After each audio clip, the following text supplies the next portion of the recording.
Hello and welcome back to Sprite Guard Plays Every Extend.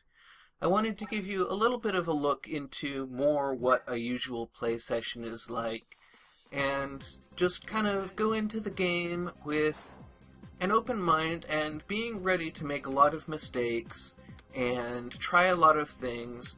So I want to grab this as soon as possible, because there's not really any advantage in delaying any of them except for the 6th and 7th ones.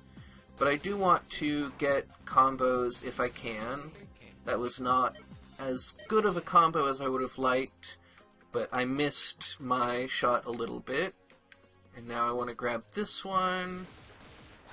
So I'm going to probably be resetting a bit, because that's generally how I play this game. Is if things don't go the way that I want them to, I tend to reset pretty easily.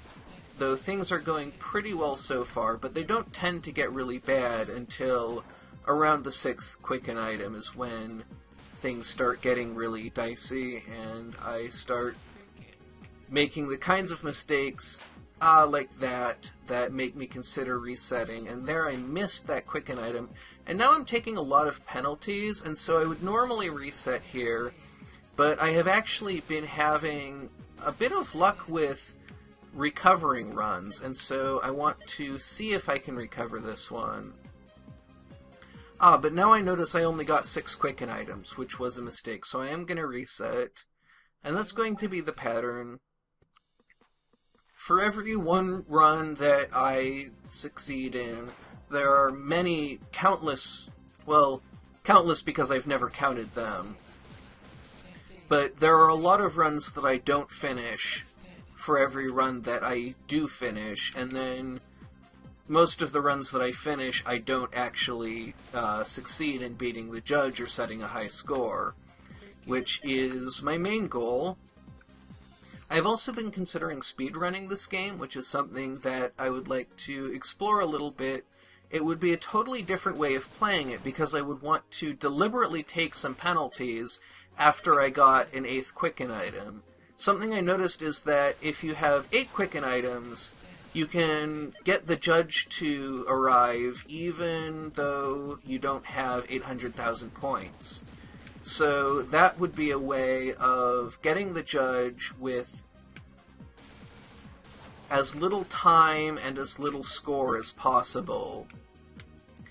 So basically doing as few things as possible to begin with. This isn't the best quicken for the 6th one, but it's pretty good. I sent it kind of in this diagonal, but I missed that one. That's possibly going to ruin this run. Okay, here comes another one, so I can at least get 7. If you have 7, you need, I believe, 800,000 points. But see, now I'm getting a lot more penalties. And that's too many penalties for me to really sit with. So in order to do a speedrun, I would need 8 quicken items, which is pretty tricky to get. And then I would want to basically throw away some lives to get the clock down so that the boss will come faster. I don't remember how many stock you need in order for the judge to appear, but you need, I think, 4 stock to be able to beat the judge. I think I actually opened a quicken item that then went off screen, but I may have missed it. It's a little bit difficult to remember what has happened in this game from moment to moment. And it's actually a little bit too difficult. Even, I have the screen very small. I have the game very small on my screen. But even so, it's tricky to see everything, and I don't want to miss that quicken item. But it is difficult to keep track of everything that's going on the screen, even when it is pretty small relative to the size of my monitor. So this is not a great place for the 6th one, but that's a pretty good time for the 7th one to come on, so maybe I can get 8. And there's the 8th one. So now I just duck in. I was a little worried about that one going off the edge before I could grab it, but I got it. So now I just want to get some score. I don't actually want to get these time extends. There's the judge. So now I just want to beat the judge as fast as possible, which is... I already just struggle to beat the judge at all, so I'm gonna not really try to go as fast as absolutely possible, because if I do that, I think I'll just end up making a lot of mistakes and basically wasting what is actually a pretty good setup that I have here. And I'm having trouble actually getting a chain to land, unfortunately. So let's see, this one looks good. There we go. So now I want to get all of these in time. So this next one is some reflective shots, and these three... I guess it's mostly the same kinds of things that you see in the rest of the game, but we need a fairly large chain, and I just did not see that at all, which I talked about having difficulty with, and there I didn't get enough chain. So yeah, I talked about having difficulty keeping track of everything on screen, and I just didn't see something coming from a direction. I was basically only looking in the direction that I was moving, and was not looking at what was coming up behind my character, and so that was the mistake I made. So that was a pretty bad score. I didn't actually get a high score at all.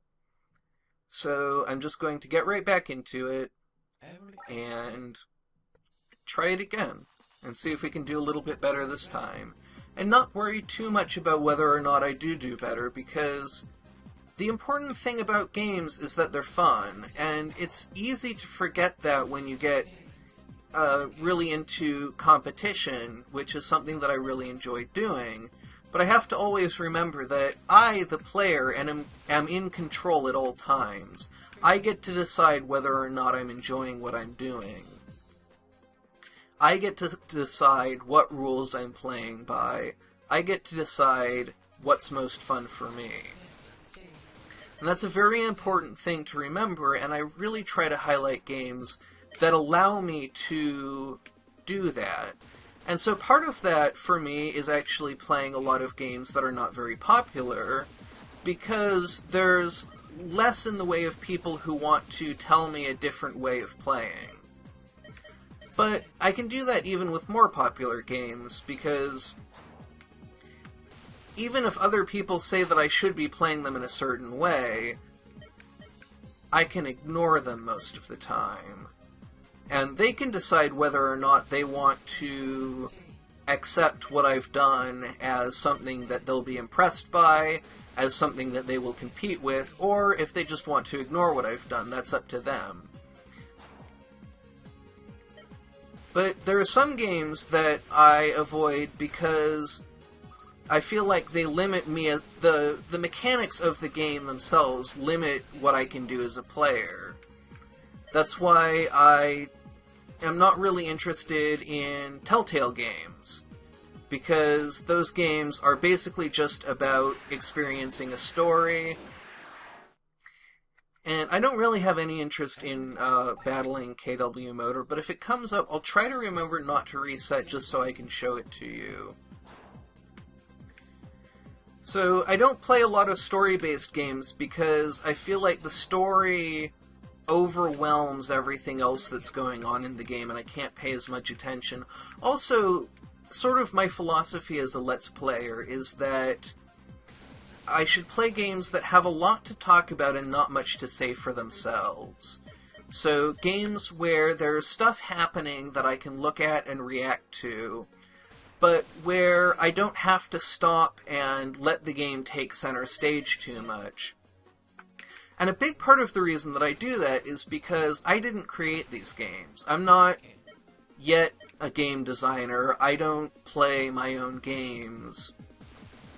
And so it's really showing somebody else's hard work and basically taking reflected glory, which is something that I'm a little bit averse to, partly because I spent a long time in college. I spent 7 years in college, and you really get it drilled into you that plagiarism is just unacceptable. And so I'm very careful about avoiding anything that might be construed as plagiarism. But, of course, I'm giving credit. I'm saying who designed these games. I'm saying, you know, I didn't design the game, I'm just playing it. But I still feel like when I'm not adding anything to the game by playing it, I don't like that, I guess. There's not even maybe that much of a philosophical justification beyond I just don't like that. I like to be contributing. I tried covering a game where I was reading on-screen text, and I still might consider doing that because one of the things that I've talked about wanting to do, I am going to fight the KW motor this time because I want to show you what it's like. I want to make games more accessible. Because one of the things that really started me off was a friend saying to me that they really liked games but often weren't able to play them because they couldn't see what was on the screen well enough. And that's kind of a simplification of what they said to me. But at the heart of it is basically that one of the many reasons I started doing this was because I wanted to make people able to have some of the experience of games, even if they couldn't have all of the experience of the games. And so that's why I try to do things like this, where I share a lot of my mistakes and a lot of my failures, because that's such an important part of the joy of gaming. And it's also why I try really hard to get better at these games, and also to try to show some successes, because that is also a really important part of the joy of gaming. So that got a bit more involved than I expected, but thank you very much for watching. If you have any comments, I would love to hear about them. And most of all, have a great rest of your day.